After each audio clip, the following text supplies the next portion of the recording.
છેલ્લી વાર જ્યારે તું મોળવારે આવી સગાઈની વેટી તારા હાથમાં બતાવી હો નાવડી પાછી તને બહુ સમજાવી બેવફા થઈને તારી જાત તે બતાવી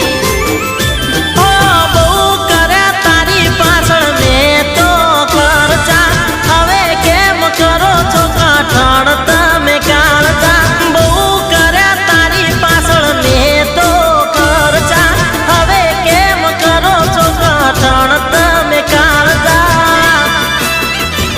કુદરત તને જોશે હો જીવ હતે